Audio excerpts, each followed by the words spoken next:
बहुत समय पहले की बात है। मुन्नी का परिवार गांव के सबसे गरीब परिवारों में से एक था। गांव के बाकी लोगों के जीवन में समस्याएं थी, पर गरीब परिवारों का समस्याओं के बीच कहीं खोया हुआ जीवन था। दूसरों के खेतों घरों में काम करके अपनी गुजर बसर कर रहे थे। कभी भरपेट भी मिल जाता और कभी बेमियादी व्रत ही खत्म नहीं होते। मुन्नी अपने माँ बाप की इकलौती संतान थी। भाई बहन तो और भी थे उसके, पर कोई साल भर से ज्यादा बच नहीं पाया।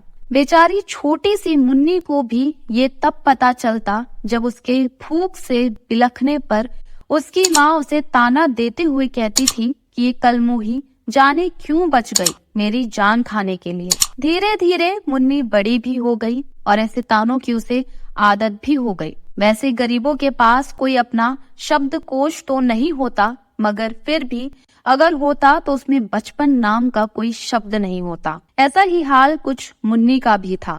माँ बाप घर से बाहर काम करते तो वो घर संभालती, खाना बनाने को कुछ होता तो चूल्हा चौका भी करती। शुरू में माँ बाप ने उसे आंगनबाड़ी में भी डाल दिया था। इसी बहाने उसे भी एक वक्त का खाना नसीब हो जाता और कभी कभार घर वालों को भी। फिर आय के लिए घर वालों ने उसे भी काम पर लगा दिया। 2 जून की रोटी के लिए 3 लोग जी तोड़ मशक्कत करते। मुन्नी जैसे जैसे बड़े होती गई उसके रूप में और काम करने के ढंग में और निखार आता गया। हर काम को इतनी निपुणता से करती कि किसी को कुछ बोलने की जरूरत ही नहीं पड़ती। गरीब थी किंतु काफी गुणी भी थी। किसी परिचित ने ही उसे गांव के एक सेठ के बंगले में काम पर लगवा दिया। उसकी ईमानदारी और कार्यकुशलता को देख उसको वेतन भी ठीक ठाक मिलने लगा। अब जब लगा कि घर के हालात थोड़े सुधरेंगे, तभी एक नई विपदा आन पड़ी। बंगले में ही नौकरी करने वाले गार्ड का दिल मुन्नी पर आ गया। उसने बेझिझक अपने दिल की बात मुन्नी को बताई और शादी करने का प्रस्ताव रखा। मुन्नी, जिसने गरीबी कुछ ज्यादा ही करीब से देखी थी, अपनी मेहनत के बूते अपने माँ बाप को इस अभिशाप से मुक्त करना चाहती थी। शादी, इश्क, मोहब्बत, इन लफ्जों से उसका दूर तक कोई वास्ता नहीं था। बिना किसी संकोच के उसने अपना जवाब ना में ही दिया। गार्ड ने कई और विफल प्रयास किए और एक दिन प्रलोभन देते हुए यह भी कहा कि अगर तुम अपने माँ बाप के डर से राजी नहीं हो तो भाग कर शादी कर लेते हैं। परंतु जिसने होश संभालने से पहले ही जिम्मेदारियां संभाल ली हो, वो कभी जिंदगी के मैदान से पीठ दिखा के नहीं भागते। मुन्नी अपने फैसले पर अडिग थी और फलस्वरूप गार्ड ने निराशा हाथ लगने पर उस पर झूठा चोरी का आरोप और उसके चरित्र पर निर्लज्जता का आरोप मढ़कर सेठ से शिकायत कर दी। हालांकि उसके खिलाफ ऐसा कोई सबूत मिला नहीं, पर मुन्नी को एक बात बहुत अच्छे से समझ में आ गई कि गरीबी और गलत अवधारणा का परस्पर कोई गहरा संबंध है। चाहे आप दोषी ना भी हो, पर फिर भी बहुत आराम से कई बार शक की उंगली आप पर ही उठेगी और लोग आपको लगभग दोषी की निगाहों से ही देखेंगे। मुन्नी गरीब जरूर थी, पर उसे कहीं अधिक खुददार थी। सेठ को उसके काम करने पर कोई आपत्ति नहीं थी। एक गांव में रमेश नाम का किसान रहता था। इस दुनिया में वह बहुत गरीब था। उसके पास एक बहुत छोटा खेत था। उस छोटे से खेत में ही वह खेती करता था। वह जैसे तैसे अपने खेत में काम करता और मजदूरी करके अपना घर चला रहा था। एक दिन भयंकर गर्मी पडैड़िए चल रही थी, फिर भी किसान रोजाना की तरह ही खेत में काम कर रहा था। उसे बहुत पसीना हो रहा था, फिर भी वो खेत में हल चला रहा था। उस दौरान खेत में जुताई करते वक्त हल के नीचे से एक लगडढी का बक्सा निकला। उस किसान ने धीरे से बक्से को निकाला। वह कुछ समझ नहीं पाया कि इस बक्से में क्या है। केवल उसने बक्से को उठाकर खेत के बाहर मेरेज पर रखा दिया। उसने देखा कि यह बक्सा खाली है, तो उसने अपनी दोपहर की रोटियां उसमें रख दी और वापस अपना काम करने लगा। थोड़ी देर बाद दोपहर में जब खाना खाने आया तो उसने देखा कि बक्से में बहुत सारी रोटियां थीं। उस किसान को बहुत आश्चर्य हुआ। वर्टिकल बार किसान ने सोचा कि यह तो जादुई बक्सा है। उसमें जो भी चीज डालो वह कई गुना हो जाती है। जो भी वस्तु उस बक्से में डाल रहे थे वह कई गुना हो रही थी। उसने दोपहर का भोजन किया और फिर हल चलाने लगा। जब शाम को घर आया तो बक्से को अपने साथ ले आया। आज वह किसान बहुत खुश था, क्योंकि उसे लग रहा था कि शायद अब उसकी गरीबी दूर हो सकती है। वह गरीब किसान एक धैर्य वाला व्यक्ति था। कभी भी उस बक्से से जरूरत से ज्यादा सामान नहीं लेता था। कुछ दिनों बाद उस बक्से के बारे में गांव के जमींदार को पता चला। वह जमींदार एक लालची व्यक्ति था। उसने सोचा, मेरे जमींदारे में किसी भी जादुई वस्तु पर तो मेरा अधिकार होगा। जमींदार के कहने पर उसके आदमी उस किसान को पकड़कर ले आए। उस जमींदार ने किसको धमकाया और कहा कि तुम्हारा खेत मेरी जमींदारी का हिस्सा है, इसलिए उस बक्से पर मेरा अधिकार बनता है।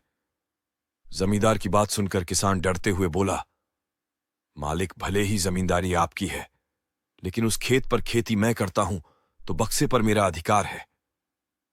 जमींदार समझने लगा कि यह किसान ऐसे नहीं मानेगा। उसने किसान को धमकाया और उसके घर से बक्सा छीन लिया। किसान बेचारा रोता रह गया। बक्सा लेकर जमींदार खुश हो गया।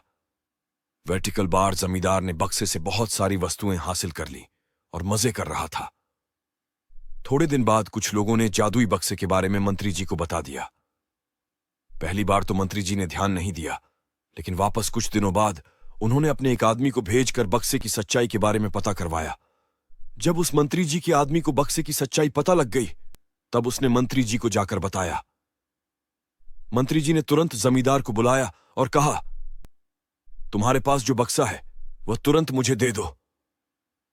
Vertical bar.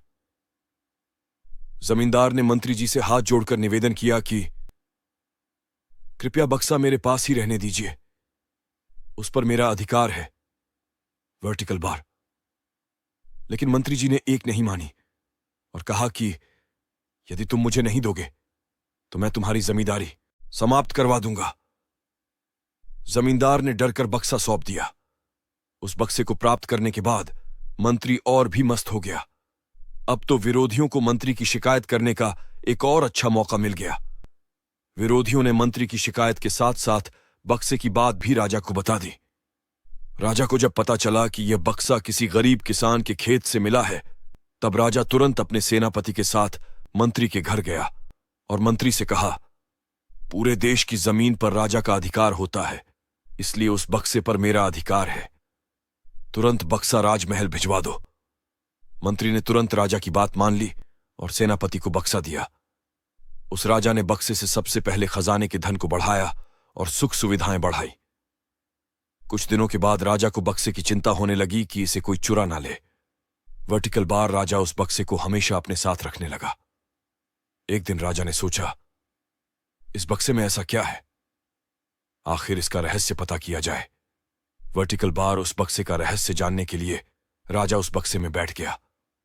बाहर निकला तो उसके जैसे अनेक राजा बाहर आ गए। लोग नहीं पहचान पा रहे थे कि असली राजा कौन है।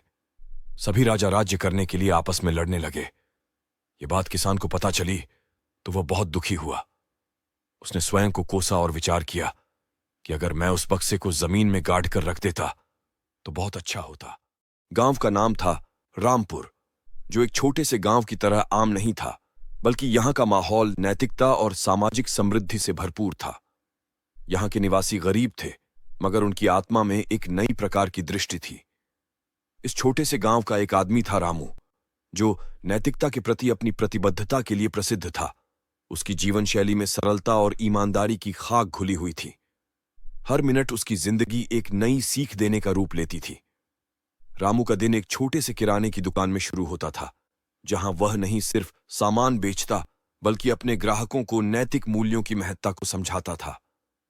हर बार जब कोई ग्राहक अधिक मांग करने की कोशिश करता, रामू उसे अपने सीधे रास्ते पर ले आता और कहता, धन से अधिक नैतिकता ही सबसे महत्वपूर्ण है।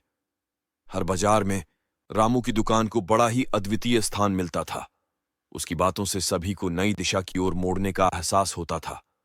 उसकी आदत बन गई थी कि हर वाक्य के बाद वह एक छोटा सा विराम लेता, ताकि उसकी बातों का प्रभाव गहरा हो सके।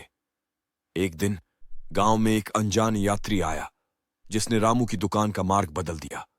यात्री ने रामू से पूछा, तुम्हारी नैतिकता का यह प्रभाव कैसे हो सकता है कि इतने छोटे से गांव में भी? रामू ने मुस्कुराते हुए कहा, हर एक क्षण में नैतिकता बदल सकती है जब तुम उसे अपनी जिंदगी का हिस्सा बनाते हो।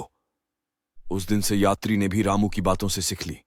वह भी हर एक क्षण को महत्वपूर्ण मानने लगा और नैतिकता को अपने जीवन का मूल्यशील हिस्सा बनाने का संकल्प किया। समय बीतता रहा और रामू का छोटा सा गांव बड़ा होता गया, लेकिन उसकी नैतिकता में कमी कभी नहीं आई। वह अपने गांव को नैतिक आदर्श के रूप में देश भर में प्रसिद्धि प्राप्त करता रहा। अंत में रामू ने अपने गांव को एक नैतिक अद्वितीय स्थान में बना दिया और हर श्रोता को उत्तेजित करने वाला एक आकर्षक समाप्ति दी। उसकी कहानी ने सिद्ध किया कि छोटे से आरंभ से ही नैतिकता महत्वपूर्ण है, चाहे आप कहां भी हों। रामू की नैतिकता और जीवन दृष्टि की कहानी गांव के बाहर भी अग्रगण्य थी। एक दिन एक समृद्धि और विकास के लिए एक सरकारी अधिकारी गांव आया। वह गांव की सफाई, शिक्षा और स्वास्थ्य सुविधाओं की कमी को देखकर चिंतित था। अधिकारी ने रामू से मिलकर कहा, तुम्हारे गांव में कुछ बदलाव की आवश्यकता है और मुझे तुम्हारी मदद चाहिए। रामू ने धैर्यपूर्वक कहा, हमें आपकी मदद की आवश्यकता है, मगर हम इसे नैतिक दृष्टिकोण से भी देखना चाहते हैं। गांव वालों के साथ बैठकों में रामू ने सुनी, उनकी राय ली और साथ ही सुनिश्चित किया कि सभी विकास कार्य नैतिकता और सामाजिक समृद्धि को बनाए रखें। हर एक कदम पर वह लोगों को नैतिक मूल्यों का पालन करने के लिए प्रेरित करते रहे। शिक्षा के क्षेत्र में रामू ने एक स्कूल बनवाया जो सिर्फ विद्या के साथ साथ नैतिकता को भी बढ़ावा देने का कार्य करता था। साफ सफाई अभियान। शहर की तरफ जाते वक्त धनु फिर से उसी वृक्ष के पास जा पहुंचा। अपने गुस्से के मारे वो वहीं बैठ गया और उसने वही शब्द दोहराए। उसकी आवाज सुनकर वे सातों परियां फिर से वृक्ष के नीचे उतरी और उससे पूछने लगी, पतीले का क्या हुआ? तब धनु ने आक्रोशित होकर पतीले के विषय में सब कुछ बता दिया। लेकिन ऐसा कैसे हो सकता है? हमने आपको जो पतीला दिया था वो जादुई पतीला है, कोई ऐसा वैसा पतीला नहीं है। जरूर आपसे कोई गलती हुई होगी। नहीं नहीं, तुम सब लोग झूठ बोल रही हो।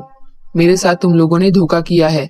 धनु की ऐसी बातें सुनकर उन परियों ने उसे फिर से एक चूल्हा दिया और कहा, तुम इस चूल्हे को लेकर अपने घर जाओ। जब भी तुम्हें कुछ खाने का मन करे तो एक पतीले में पानी भरकर इस चूल्हे पर रख देना। और तुम्हें जो कुछ भी खाना है वो तुम कह देना। जैसे ही तुम कह दोगे तो वही चीज बनकर तैयार हो जाएगी और इस तरह से तुम्हारा परिवार कभी भूखा नहीं सोएगा। उन परियों की मासूमियत को देखकर धनु को लगा कि शायद हो सकता है पहली बार कोई गलती हुई हो इन परियों से। इसीलिए उसने दूसरी बार वो चूल्हा रख लिया और परियों का धन्यवाद करते हुए बोला, ठीक है, धन्यवाद, लेकिन मैं पहले ही बता रहा हूँ, अगर तुम लोग मेरे साथ कोई मजाक कर रहे हो तो मुझे अभी भी बता दो। मेरे पास इस मजाक के लिए कोई वक्त नहीं है। नहीं नहीं, हम तुम्हारे साथ कोई मजाक नहीं कर रहे। हम तुम्हारी सच में मदद करना चाहते हैं, इसीलिए तुम्हें ये चूल्हा दिया है। तुम इसे संभाल कर रखो और देखना, घर जाते वक्त ही तुम जो बोलोगे इसमें बनकर तैयार हो जाएगा। उन परियों की बात मानते हुए धनु फिर से अपने गांव की ओर चल पड़ा। रास्ते में जाते वक्त उसे फिर से रात हो गई। घना जंगल होने के कारण वह उस समय आगे नहीं बढ़ सकता था, इसीलिए फिर उस बुढ़िया की झोपड़ी में रात बिताने के उद्देश्य से ठहर गया। उस रात बुढ़िया ने अवश्य अच्छी आवभगत की, अच्छे अच्छे पकवान खिलाए और फिर उसने उससे आने का कारण पूछा। धनु ने फिर से अपनी कहानी उस बुढ़िया को सुना दी। बुढ़िया ने पहले की तरह धनु के उस चूल्हे की जगह एक दूसरा चूल्हा रख लिया और उसका वो जादुई चूल्हा अपने पास रख लिया। धनु सुबह को उठा, बुढ़िया से विदा ली और फिर अपना चूल्हा लेकर खुशी खुशी अपने गांव की तरफ चल दिया। जैसे ही धनु अपने घर पहुंचा तो उसे देखकर उसकी पत्नी आग बबूला होते हुए बोली, लगता है आप फिर से किसी की बातों में आकर गांव वापस आ गए हैं। धनु ने अपने पत्नी का गुस्सा शांत करते हुए कहा, नहीं नहीं, ये देखो, ये जादुई चूल्हा है। फिर से धनु की बात मानते हुए उसकी पत्नी ने वही किया। उस चूल्हे पर पानी भरकर एक पतीला रख दिया, लेकिन उसमें से भी उन्हें कुछ नहीं मिला। धनु की पत्नी को यह देखकर फिर से गुस्सा आया। वो बोली, लगता है आपके साथ फिर कोई मजाक कर रहा है, आपको मूर्ख बना रहा है। अब तक तो आप शहर भी पहुंच चुके होते। जाओ, मेरा कहना मानो, शहर जाओ और इस बार पतीली, चूल्हा, इन सब जादुई कहानियों में पढ़कर अपना वक्त बर्बाद मत कीजिएगा। बस शहर जाइए और कुछ काम ढूंढ कर ही आइए। धनु फिर से गुस्से में भर गया। फिर जंगल में उसी वृक्ष के नीचे पहुंचकर चिल्लाने लगा। आज मैं तुम सातों को जरूर खाऊंगा, क्योंकि तुमने मुझे फिर से मूर्ख बनाया है। अब मैं तुम्हें हरगिज नहीं छोड़ूंगा। उसकी आवाज सुनकर वे सातों परियां वृक्ष से नीचे आई और उसके सामने हाथ जोड़कर बैठी। हे मानव, हम भला तुम्हें मूर्ख क्यों बनाएंगे? हमने तुम्हें जो दोनों चीजें दी थी उसमें जादू की शक्ति थी। लगता है तुम्हारे साथ कोई और धोखा कर रहा है। अच्छा, तुम एक बात बताओ, यह यहाँ से सीधा अपना घर जाते हो या फिर रास्ते में कहीं रुकते हो? हमें ठीक ठीक से पूरी बात बताओ। हाँ, मैं जाते वक्त एक बुढ़िया के घर में ठहरता हूँ, क्योंकि जाते वक्त मुझे बहुत देर हो जाती है। अच्छा, तो क्या तुमने इन जादुई चीजों के बारे में उस बुढ़िया से कुछ कहा था? हाँ, उस बुढ़िया ने जब मुझे वहाँ रुकने का कारण पूछा तो मैंने उन्हें सब कुछ बता दिया था। हे मानव, हमें लगता है वो बुढ़िया बड़ी लालची है और वही तुम्हें धोखा दे रही है।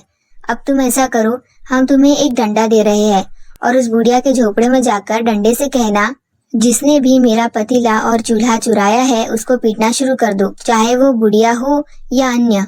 फिर डंडा उसे तब तक पीटता रहेगा जब तक तुम्हारी दोनों चीजें तुम्हें मिल नहीं जाती। डंडा लेकर धनु फिर से वहां से चल दिया। पहले की तरह आज भी वो उस बुढ़िया की झोपड़ी में गए। अनीता तीसरी बार मां बनने वाली थी। इस बार तो उसने दिन रात भगवान से यही प्रार्थना की थी कि उसके यहाँ पर बेटी हो। जिस दिन उसको बच्चा हुआ तो डॉक्टर ने कहा कि उसको बेटा हुआ है। ये सुनकर अनीता बहुत दुखी हो गई। उसे बड़ा चाव था कि उसके यहाँ पर एक बेटी हो। जब वो अस्पताल से घर आती है, इसमें दुखी होने की क्या बात है? भगवान की यही मर्जी थी। एक बेटी हो जाती तो मेरे अरमान पूरे हो जाते। पहले से दो दो बेटे तो थे ही हमारे पास। अनीता की बात का सुरेंद्र के पास कोई जवाब नहीं था। सुरेंद्र एक बहुत ही बड़ा बिजनेसमैन था। उन्हीं के यहाँ पर सीमा नाम की एक नौकरानी काम करती थी, जो उनके यहाँ पर काफी समय से काम कर रही थी। वो इस समय 9वें महीने से गर्भवती थी। उसके पति का निधन पिछले महीने एक कार एक्सीडेंट में हो गया था। तब अनीता ने उसे बहुत हौसला दिया और उसे ये तक भी कहा कि उसे चिंता करने की जरूरत नहीं है। एक दिन अनीता का ड्राइवर भागता हुआ अनीता के पास आया। मालकिन सीमा को भी हॉस्पिटल लेकर जाना पड़ेगा। अच्छा, तो जल्दी से गाड़ी निकालो और साहब को भी बता दो। सीमा को अस्पताल लेकर जाते हैं, जहां वो एक बहुत ही प्यारी सुंदर बेटी को जन्म देती है। अनीता जब उसकी बेटी को देखती है तो बस देखती रह जाती है। तुम कितनी भाग्यशाली हो सीमा, तुम्हारे यहाँ बेटी पैदा हुई है। देखो तो कैसी चांद सी सुंदर बेटी है। आप मुझे भाग्यशाली कह रही है मैडम। बेटी को जन्म दिया, बेटी के जन्म से पहले उसके पिता का देहांत हो गया। मैं तो ये सोच सोच कर परेशान हो रही हूँ कि इसे पालूंगी कैसे। बड़ी हो जाएगी, इसकी शादी भी करनी होगी, तब इतना पैसा कहाँ से लाऊंगी। मुझ गरीब पर तो भगवान ने दोहरी मात दे दी है। अनीता सीमा को घर ले आती है। सीमा की कही हुई बातें अनीता के दिल को लग गई थी। वो एक दिन सुरेंद्र से कहती है, एक मैं हूँ जिसे बेटी चाहिए थी और भगवान ने नहीं दी, और एक अनीता है जिसको बेटी मिली है पर वो खुश नहीं है। आप उससे बात करो, अगर वो हमें अपनी बेटी गोद दे दे, फिर उसकी भी टेंशन खत्म हो जाएगी कि वो अपनी बेटी को कैसे बड़ा करेगी और कैसे उसकी शादी करेगी। तुम भी कमाल करती हो। भला वो अपना बच्चा तुम्हें क्यों देगी? उसके पति की वो आखिरी निशानी है। वो हमारे यहाँ रहती है, हम उसे किसी चीज की कमी नहीं होने देंगे। उन दोनों के बीच की बात को वहाँ की एक और नौकरानी सुन लेती है। वो सीमा के पास जाती है और, तू बड़ी किस्मत वाली है सीमा, तुम्हें पता है मैडम कह रही थी कि तुम्हारी बेटी को गोद ले लेते हैं। मेरी बात मान तो अपनी बेटी उनकी गोद दे दे। सच कह रही हूँ, बड़े नाचों में पलेगी और तू अपनी बेटी को रोज देख भी सकेगी। अभी तेरी उम्र ही क्या है। मैं तो कहती हूँ बेटी मालकिन को गोद दे दे और दूसरी शादी करके अपना घर बसा ले। ये तू क्या कह रही है? मैंने तो बस दुखी होकर वो बात मैडम से कह दी थी। तो इसमें बुराई क्या है? तू खुद ही सोच, तेरी आंखों के सामने इतने बड़े राजमहल में तेरी बेटी हंसते खेलते बड़ी हो जाएगी।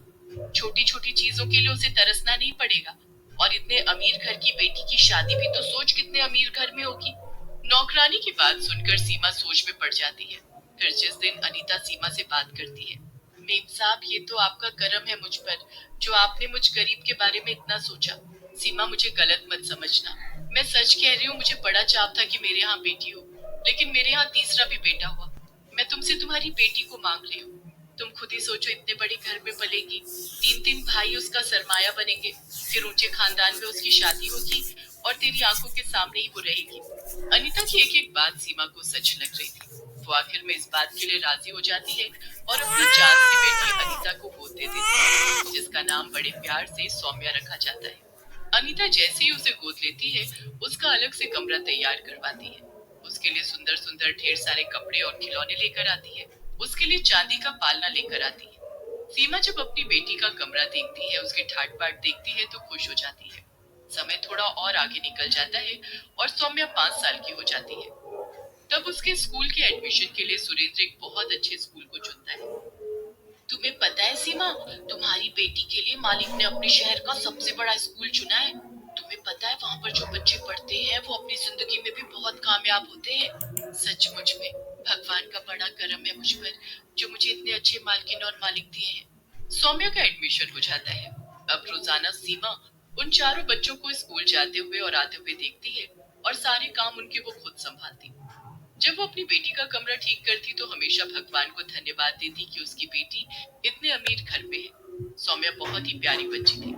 उसकी मुस्कुराहट इतनी प्यारी थी कि अनीता और सुरेंद्र जब भी उसे देखते, उनकी सारी टेंशन दूर हो जाती है। लाइजॉल फिनाइल से बेटर हुआ तो अपना नाम। राजपुर नाम के शहर में भोलू नाम का गरीब आदमी एक ढाबा में काम करता था। वह हर प्रकार के व्यंजन अच्छे से बना लेता था। खास करके वह चिकन बिरयानी और बिरयानी के सारे प्रकार बहुत अच्छे से बनाता था। भोलू के हाथों में जैसे जादू ही था। सभी लोगों को भोलू के हाथ की बनाई बिरयानी बहुत पसंद थी। उस ढाबा का मालिक धनीराम बहुत ही लालची और शातिर आदमी था। वह अपनी मीठी मीठी बातों से दूसरों को फंसाता और ज्यादा से ज्यादा पैसे ऐंठता था। उसका ढाबा बहुत अच्छी तरह से चलने लगा था। इसकी वजह से धनीराम भोलू पर बहुत खुश था। ग्राहकों की ज्यादा बिरयानी की मांग देखकर धनीराम भोलू को ज्यादा बिरयानी बनवाने को बोलता और भोलू से बहुत ज्यादा काम करवाता था। एक दिन भोलू को बहुत तेज बुखार आया और उसके पास खुद का इलाज करने के लिए भी पैसे नहीं थे। भोलू अपनी पत्नी से बोलता है, सुनो, तुम ढाबा जाकर सेठ जी से कुछ पैसे मांग कर लाओ, बाद में सेठ जी मेरी तनख्वाह से काट लेंगे। बीवी बोलती है, ठीक है। वह जाती है। सुनिए सेठ जी, मेरे पति की तबीयत बहुत खराब है, मुझे पैसे की जरूरत है। मुझे अपने पति का इलाज करवाना है। मेरे पति ठीक होकर आने के बाद आपको पैसे लौटा देंगे। भाभी जी, आपको तो पता ही है कि आजकल धंधा कैसा चल रहा है। फिर भोलू, जब तक काम पर नहीं आएगा तब तक तो मेरा नुकसान ही है ना। ठीक है, अब आप आ ही गई हैं तो 100 रुपए लेकर किसी अच्छे अस्पताल में उसका इलाज करवाइए जाइए। पत्नी वो 100 रुपए लेकर चली जाती है। ये सब देख भोलू की पत्नी बहुत दुखी हो जाती है और सुनार की दुकान पर जाकर अपने जेवर बेचकर अपने पति का अच्छे अस्पताल में इलाज करवाती है। जब भोलू ठीक हो जाता है तो वह अपनी पत्नी के जेवर ना देखकर उससे प्रश्न करता है। पत्नी जो सब कुछ हुआ वह उसे बता देती है और रोने लगती है। उस दिन भोलू ढाबा जाता है और उसका सेठ भोलू पर बहुत गुस्सा करता है और बोलता है, आज से तुम्हारा यहाँ कोई काम नहीं है। मैं तुम्हारे भरोसे 15 दिन अपना ढाबा बंद नहीं रख सकता। मैंने तुम्हारे बदले में कोई और ले लिया है। अब मुझे तुम्हारी कोई जरूरत नहीं। भोलू वहाँ से नाराज मन से चला जाता है और घर में आकर उदास होकर बैठता है। सुनिए जी, आपको क्या हुआ है? जब से आए हो उदास बैठे हो, कुछ हुआ है तो बताइए। मेरी नौकरी चली गई है। सेठ ने मुझे आज काम से निकाल दिया और बहुत बुरा भला भी सुना दिया और हमारे घर का खर्चा अब कैसे चलेगा? क्या आपको ढाबा से निकाल दिया? आप तो इतनी मेहनत करते थे, उसके बावजूद भी आपको निकाल दिया। हाँ, अब मेरे पास तो पैसे भी नहीं है, क्या करूं? और यहाँ पर जल्दी नौकरी भी नहीं मिलेगी। सुनिए जी, मेरे दिमाग में एक अच्छा उपाय आया है। अगर हम बिरयानी बनाकर बेच सकते हैं तो आपको नौकरी करने की भी चिंता नहीं होगी और हमारी बिरयानी सबको पसंद आएगी। वैसे भी आपके हाथों का स्वाद तो लोगों को पता ही है। सब बातें सही हैं भाग्यवान, लेकिन पैसे कहाँ से लाएंगे? पत्नी ने अपने बचाए हुए पैसे निकाले और भोलू से बोली, ये लीजिए, अब तो कोई चिंता नहीं है ना, इससे हमारा काम हो जाएगा। पत्नी का यह उपाय भोलू को पसंद आ जाता है और वह एक ठेला किराए पर लेता है और पहले दिन एक बर्तन भरकर बिरयानी बनाता है। बाजार में एक जगह ठेला लगाकर वह बिरयानी बेचना शुरू कर देता है। उसकी बिरयानी की खुशबू इतनी अच्छी आती है कि सब लोग उसकी बिरयानी खरीदने के लिए दौड़ पड़ते हैं। उसकी बिरयानी जल्द ही खत्म हो जाती है और भोलू खुशी खुशी घर लौट जाता है। अगले दिन से भोलू थोड़ी ज्यादा बिरयानी बनाता है और बिरयानी बेचकर धीरे धीरे उसे अच्छे दाम भी मिलने लगते हैं। कुछ दिनों बाद वह अपना खुद का ठेला खरीद लेता है। देखते ही देखते भोलू का बिजनेस बहुत अच्छी तरह से चलने लगता है। यह बात धनीराम को जब पता चलती है तब धनीराम उसके ठेले पर आता है। अरे भोलू, कैसे हो तुम? मैं सोच रहा हूँ कि तुम्हें अपने ढाबे पर फिर से नौकरी पर रख लूं। क्या विचार है तुम्हारा? धन्यवाद सेठ जी, लेकिन मुझे आपके यहाँ काम नहीं करना। मेरा छोटा सा ठेला मेरे लिए अच्छा है, कम से कम इज्जत तो मिलती है। धनीराम को जो समझना था वह समझ गया और वह वहाँ से चला गया। जब भोलू उसके ढाबे में काम किया करता था तब उसका ढाबा बहुत अच्छे से चलता था, लेकिन अब भोलू ना होने के कारण उसका ढाबा पहले जैसे नहीं चल पा रहा था। उसकी लालच की वजह से उसका बहुत नुकसान हुआ था। इस तरह भोलू एक बड़े ढाबे का मालिक बन गया था। अब उसके पास सब कुछ था और वह गरीब लोगों की मदद भी करने लगा था। भोलू अपने शहर में बिरयानी वाला भोलू नाम से बहुत प्रसिद्ध हो गया। तो दोस्तों, इस कहानी से हमें यह सीख मिलती है कि हमें खुद के स्वार्थ के लिए दूसरों का शोषण नहीं करना चाहिए। अगर आपको हमारी कहानी अच्छी लगी तो इसे लाइक और शेयर जरूर करें। साथ ही चैनल को सब्सक्राइब करना ना भूलें।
क्यों रे हरी, क्या कर रहा है? नमस्कार जमींदार साहब, बस अपनी बकरी को कुछ घास फूस खिला रहा था। बढ़िया है, बढ़िया है। तेरी बकरी तो घास फूस खाकर बढ़िया बन गई है।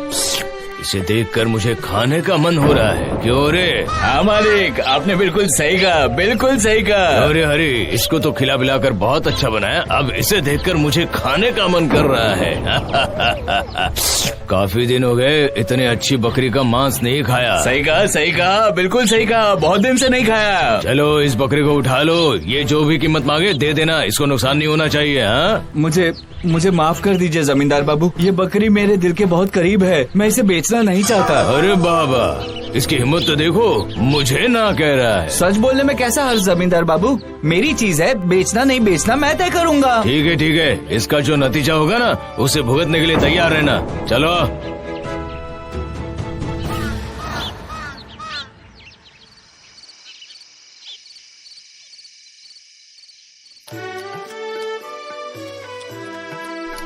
ओह, खाना खाते खाते बहुत देर हो गई, सुबह सुबह उठना भी तो है। चलो खाने के बर्तन धोकर रख देता हूँ। हाँ, इतनी रात गए मेरी बकरी इतना चिल्ला क्यों रही है? जरा जाकर देखूं तो। ये क्या कर रहे हो भाई? मैंने सुबह बता तो दिया कि मैं इसे नहीं बेचूंगा, फिर क्यों? जब प्यार से मांग रहा था तब तूने दी ही नहीं, है ना? कल रात में जब मसाला वगैरह लगा के अच्छे से पकाऊंगा ना, आहा, क्या स्वाद आएगा। तेरे लिए भी भिजवा दूंगा। हाँ, तू भी अच्छे से खाना, ठीक है? तेरी बकरी है।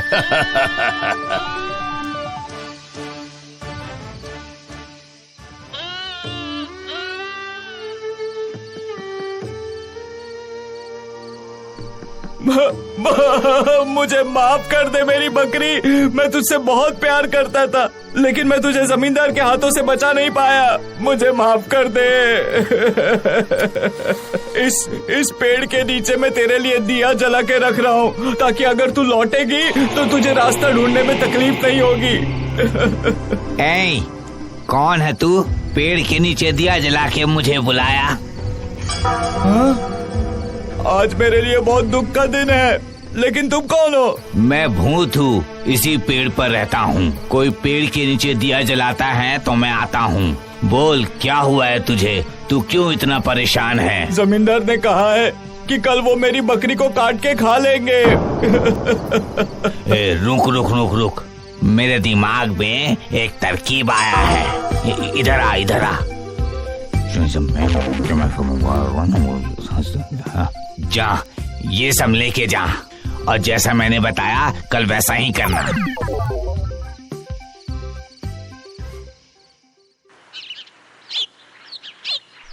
हा, जमींदार ने बकरी ले ली, खुशी मिली, इतनी कभी खुशी नहीं मिली रे। धदिंदा ददन। अरे हरी, क्या हो गया तुझे? बकरी खोने की वजह से पागल तो नहीं हो गया?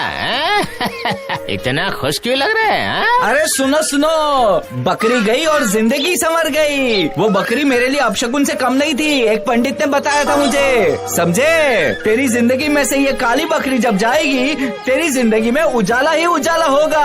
हाँ, अच्छा ऐसी बात है। अरे देखो, सबूत देखो। कल रात को बकरी गई और आज सुबह सुबह सोना आया। ये देखो कितने सारे गहने हैं मेरे पास, देखो। सचमुच ये तो बहुत ही अद्भुत घटना है रे। अब तो जमींदार को समझ में आएगा, जब उनका सत्यानाश होगा ना तब समझ में आएगा। हाँ। अरे ये सब क्या सुन रहे हो? नहीं, मुझे नहीं खानी वो बकरी, भेज दो उसे वापस। सुन रहे हो ना? जो आज्ञा। अभी के अभी उस बकरी को हरी के पास वापस भेज दो, सुन रहे हो ना? जो आज्ञा हुजूर, जो आज्ञा।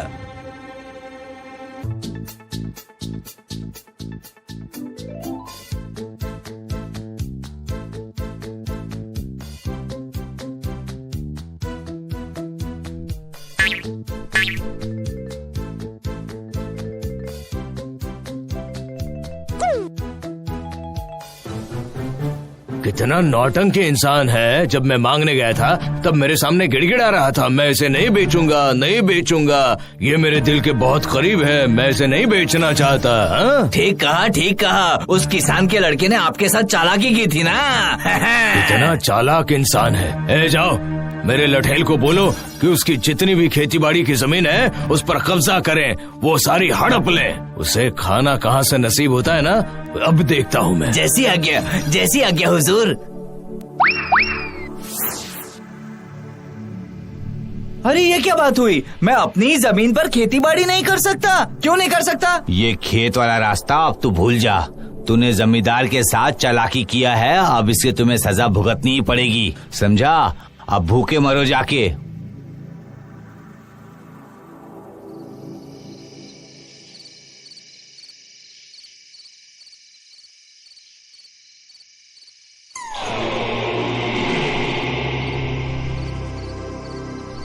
क्या हुआ? आज फिर क्यों बुलाया मुझे? क्या बताऊं पेड़ वाले भैया, मेरी जमीन मुझसे छीनी जा रही है। अच्छा अच्छा, ठीक है ठीक है। अरे इसका बंदोबस्त तो हम कर लेंगे, लेकिन ये तुम दुखी मुंह बनाकर मत घुमा करो। जो भी परेशानी है उसे हंसी खुशी से ही गुजारना चाहिए। हंसेगा, खुश रहेगा तो इस समस्या से छुटकारा मिल सकेगा। ये ले, जब भी तुझे भूख लगेगी तुझे खाना मिल जाएगा, किसी प्रकार का कोई कष्ट नहीं रहेगा।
मंगलपुर नाम के एक गांव में छोटा सा परिवार रहता था, जिसमें सविता नाम की एक औरत और उसके बेटे थे।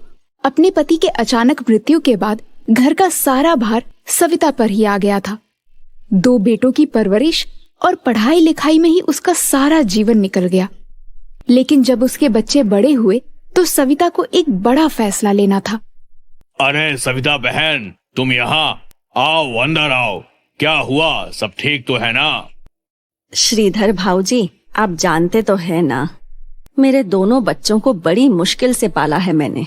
अब उनके शहर जाकर कॉलेज पढ़ने का टाइम आ गया है, मगर मेरे पास इतने पैसे नहीं हैं कि मैं दोनों को आगे पढ़ा पाऊं।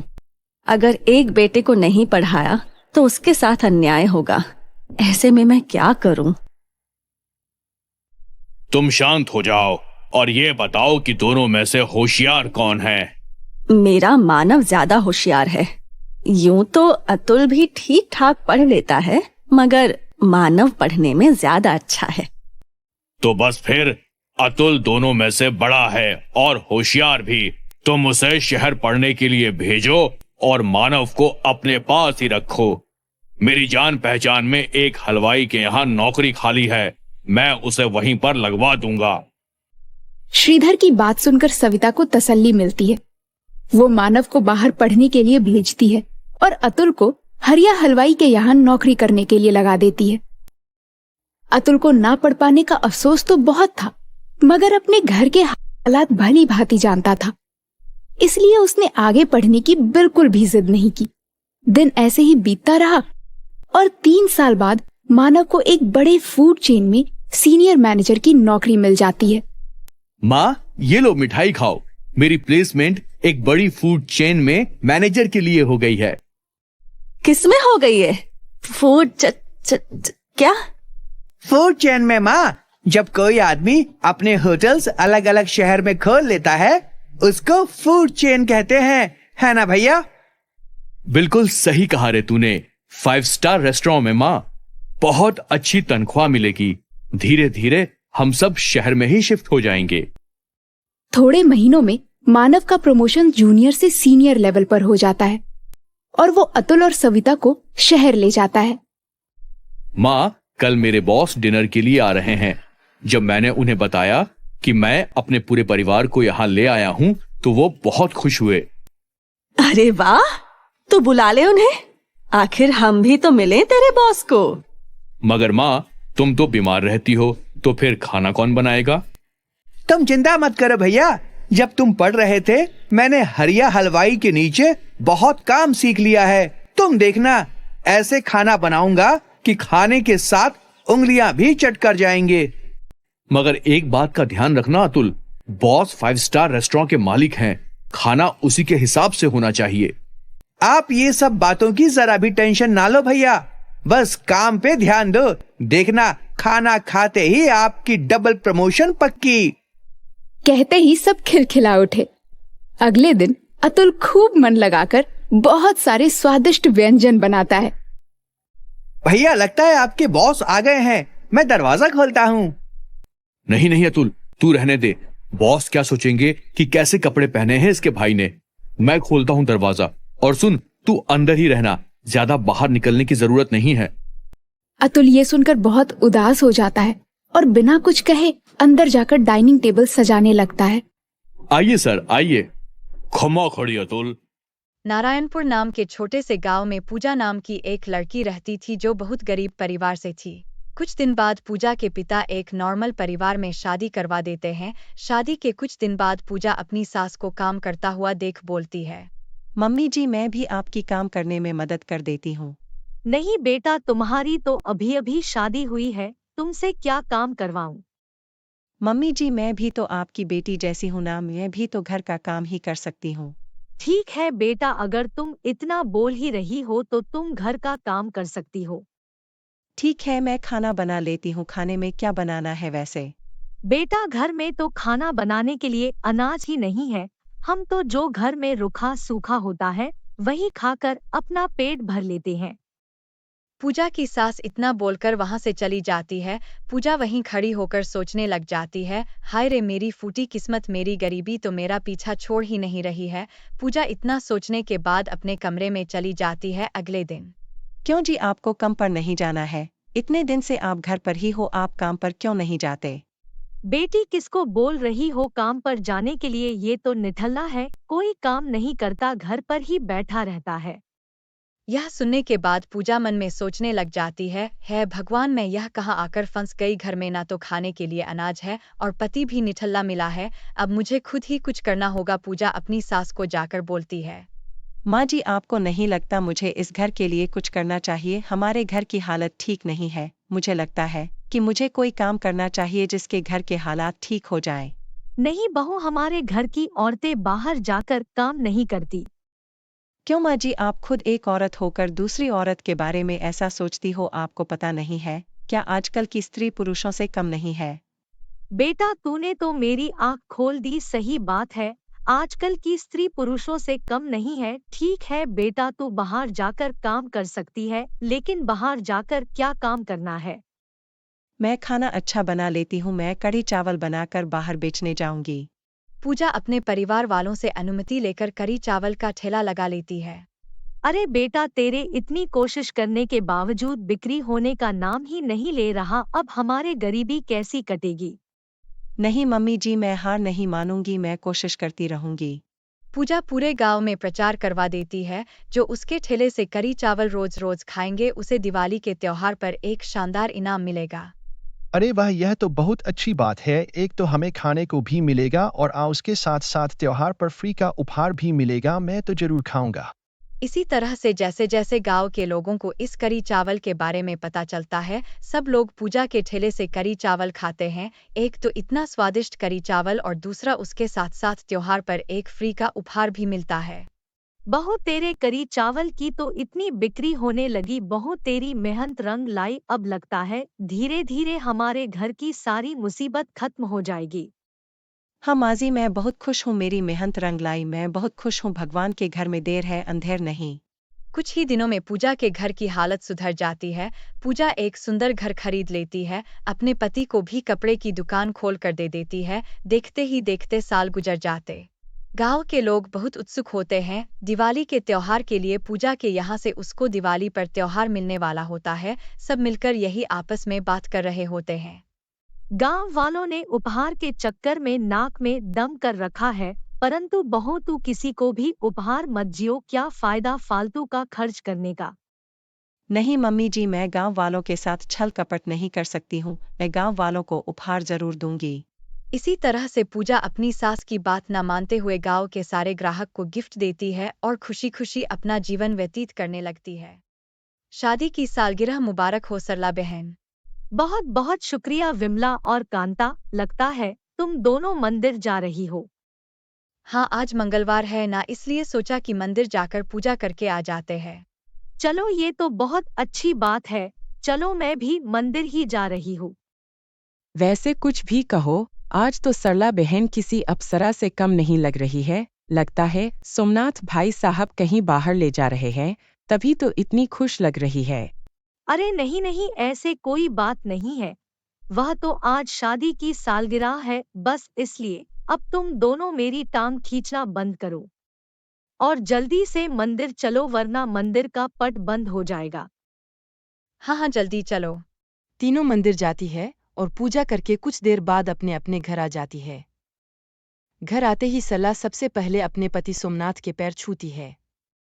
क्या उसके करूं बाद अपने सुमन, बेटे और का बहू के यह कमरे की इतनी तरफ जाते निठाली हुए है खुद से बोलती कि आज है। के दिन भी इससे जल्दी उठा नहीं गया। निठल्लेपन की भी एक हद होती है। सरला सुमन को उसके कमरे के बाहर से आवाज देती है। कुछ देर बाद सुमन अपनी आंखें मलते हुए अपने कमरे से बाहर आती है। क्या हुआ माँ जी, आप इतनी सुबह सुबह मेरे कमरे के बाहर क्यों चिल्ला रही है? अभी तो बस 10 बजे हैं, थोड़ा और सोने दीजिए। अरे करमजली, तुझे कोई लाज शर्म है या नहीं? आज तेरी सास ससुर का शादी की सालगिरह है और तू है कि अपने कमरे में गधे घोड़े सब बेचकर सो रही है। आज तो कम से कम जल्दी सो के उठ जाती। माँ जी, सालगिरह आपकी है तो आप मुझे जल्दी उठा रही है। अभी आप मेरे कमरे से जाइए और मुझे सोने दीजिए। सुमन सरला के मुंह पर अपने कमरे का दरवाजा बंद कर देती है और सोने चली जाती है। सुमन की इस हरकत पर सरला को बहुत गुस्सा आता है, लेकिन वो उसको कुछ कह नहीं पाती और खुद ही रसोई के जाकर सभी के लिए खाना बनाने लगती है। कुछ देर बाद सभी खाने के लिए टेबल पर बैठते हैं कि तभी रवि कहता है, क्या बात है माँ, आज तो बहुत ही अच्छी खुशबू आ रही है, लगता है घर में कोई आने वाला है। नहीं बेटा, आज घर में कोई आ नहीं रहा है, बल्कि आज हमारी शादी की सालगिरह है। इसी खुशी में तेरी माँ ने इतना सब बनाया है। क्या बात कर रही हो माँ, ये बात अपने पहले क्यों नहीं बताया? आज के दिन तो आपको पापा के साथ समय बिताना चाहिए था और आप हो कि रसोई में लग गई। आप सुमन को बोल देती। तेरी लुगाई को नींद से फुर्सत हो तो मेरी मदद करने आती ना। मैं इसको कमरे में बुलाने गई थी, लेकिन ये। हाँ वही तो माँ जी, मुझे बुलाने आई थी। मैंने उनको कहा कि आप चलिए माँ जी, मैं अभी आती हूँ, लेकिन माँ जी मेरी पूरी बात सुने बिना ही रसोई में सारा खाना बना ली। चलो कोई बात नहीं माँ पापा, अब आप दोनों कुछ दिनों के लिए कहीं घूमने चले जाओ। मैं अभी आप दोनों के लिए टिकट करवा देता हूँ। अरे क्या बेटा, तू भी इस सब की कोई जरूरत है? एक काम करता हूँ, मैं आज दफ्तर से छुट्टी ले लेता हूँ और तेरी माँ के साथ रहूंगा। सोमनाथ की इस बात से सभी राजी हो जाते हैं और सोमनाथ और सरला पूरे दिन एक साथ अपना समय बिताते हैं। ऐसे ही वक्त गुजरता है। सुमन घर का कोई काम नहीं करती है, जिसे देखकर सरला को बहुत गुस्सा आता है और वो उसको सबक सिखाने के लिए ठान लेती है। ऐसे ही एक दिन सरला की बहुत ज्यादा तबीयत खराब हो जाती है और वो अपने कमरे में ही आराम कर रही होती है कि तभी सुमन उसके कमरे में आती है।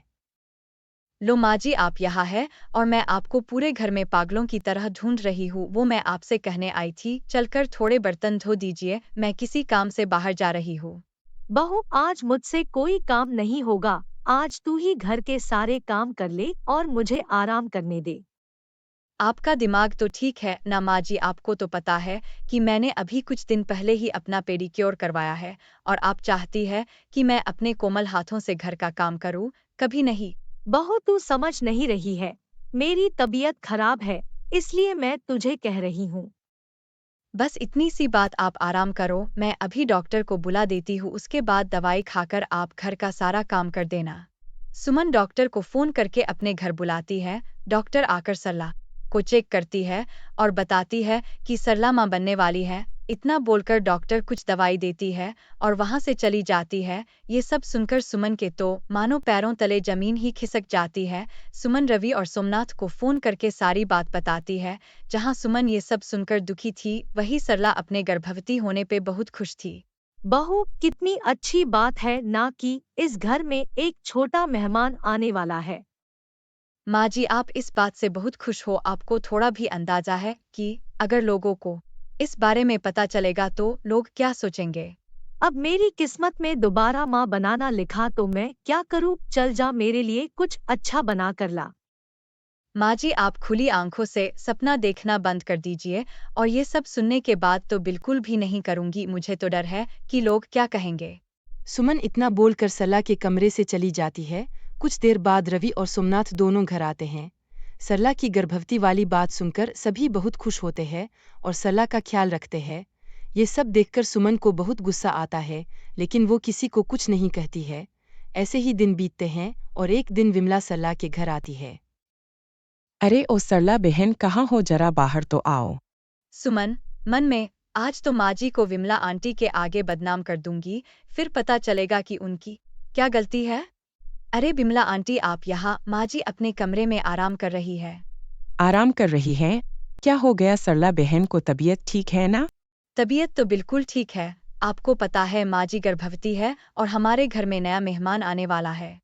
क्या मजाक कर रही है बहू? तुझे मजाक करने के लिए मैं ही मिली हूँ। आंटी जी, मैं मजाक नहीं कर रही, ये बात बिल्कुल 100% सच है। अगर आपको यकीन नहीं तो माँ जी से ही पूछ लीजिए। नाम का एक गरीब किसान रहा करता था। कई दिनों से उसकी फसल अच्छी नहीं हो रही थी। उसके घर में खाने तक को कुछ नहीं था। उसकी एक बकरी थी जिसका नाम प्यारी था। हीरा को अपनी बकरी प्यारी से बहुत लगाव था। कई दिनों से हीरा के खेत में फसल न होने के कारण हीरा के घर में अब एक भी अनाज का दाना नहीं था। हीरा की पत्नी, देखिए जी, आज कई दिन हो गए हैं, लेकिन घर में कुछ भी खाने को नहीं है। अगर ऐसे ही चलता रहा तो हम भूखे मर जाएंगे। कई दिन हो गए हैं और पेट में एक भी अन्न का दाना नहीं गया है।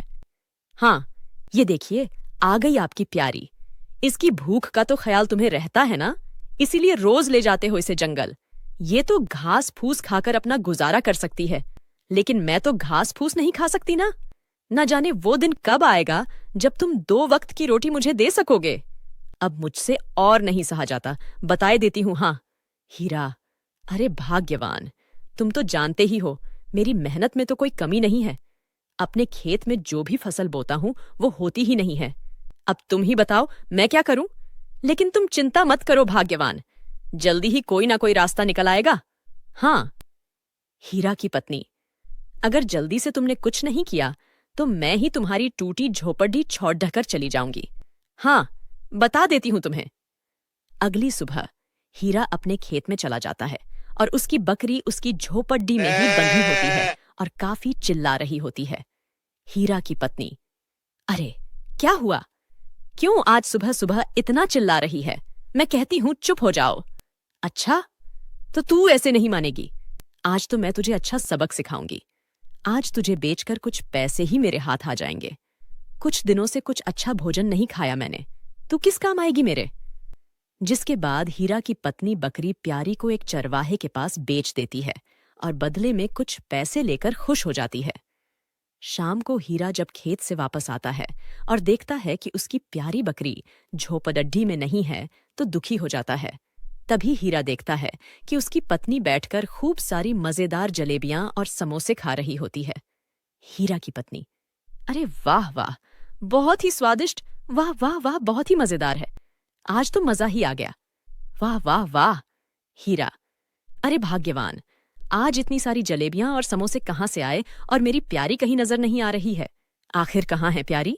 हीरा की पत्नी, अरे ये जलेबियां और समोसे पास वाली बिमला देकर गई हैं। वाह, बड़े मजेदार हैं। और भला मुझे क्या पता तुम्हारी प्यारी कहाँ है? गई होगी जंगल में कुछ चरने। अब भला यहाँ तो उसे कुछ मिलता नहीं है। जाओ जाओ, जाकर ढूंढो अपनी प्यारी को। हीरा, अरे प्यारी तो कभी जंगल में अकेली जाती ही नहीं है, हमेशा मेरे साथ ही जाती है। फिर भला उसे आज क्या हुआ? जाकर देखता हूं उसे। हीरा की पत्नी मन में, जाओ जाओ, ढूंढो अपनी प्यारी को। उसे बेचकर ही तो मुझे आज जलेबी और समोसे खाने को मिले हैं। हाँ हीरा, ना जाने मेरी प्यारी कहाँ चली गई है। मेरी प्यारी ठीक तो है ना? जाने इस जंगल में कोई जानवर उसे खा तो नहीं गया। अरे प्यारी, अरे प्यारी, कहाँ चली गई तू? तभी थोड़ी देर बाद हीरा को उसकी प्यारी बकरी नजर आती है। वह कुछ देर हीरा को देखती है और फिर भागने लगती है। हीरा भी उसे देखकर उसके पीछे भागने लगता है। हीरा, अरे प्यारी, रुक तो सही। आज ये क्या हुआ है तुझे? मैं कहता हूं रुक जा। अरे प्यारी, क्या हुआ है? अरे रुक जा प्यारी, रुक जा। लेकिन उसकी बकरी नहीं रुकती और वह जंगल की ओर भागने लगती है। भागते भागते वो एक सुंदर से पेड़ के पास आकर रुक जाती है। हीरा, अरे अरे, तू भी ना प्यारी? मुझे तो तूने आज डरा ही दिया था। ऐसे अकेले इस जंगल में क्यों चली आई थी? कब से यहां ढूंढ रहा हूं और तू मुझे यहां क्यों लेकर आई है प्यारी? तभी हीरा को एक बूढ़ी अम्मा की रोने की आवाज सुनाई देती है। हीरा थोड़ा हैरान हो जाता है और आगे चलकर देखता है कि एक बुढ़िया, जिसके बहुत ही लंबे लंबे घने काले चमकदार बाल होते हैं, उसी सुंदर से पेड़ के पीछे बैठकर रो रही होती है। हीरा, अरे माँ, क्यों रो रही हो तुम? सब ठीक तो है ना? बुढ़िया, अरे क्या बताऊं बेटा, मैं बहुत ही अभागी हूं। इसी जंगल में कई वर्षों से अपनी छोटी सी झोपड़ी बनाकर रहती थी। लेकिन कल रात एक ऐसी भयानक आंधी आई जिसमें मेरी झोपड़ी तहस नहस हो गई। बेटा, मुंह दुखियारी का इस दुनिया में कोई नहीं है। अब मैं कहाँ जाऊंगी बेटा? हीरा, अम्मा तुम रोती क्यों हो? तुम दुखी मत हो अम्मा, तुम मेरे साथ मेरे घर चलो। मैं बहुत गरीब हूं, ना जाने तुम्हें शायद 2 वक्त की रोटी भी बहुत मुश्किल से मिल पाएगी। बुढ़िया, अरे वाह बेटा, तू कितना नेक दिल इंसान है।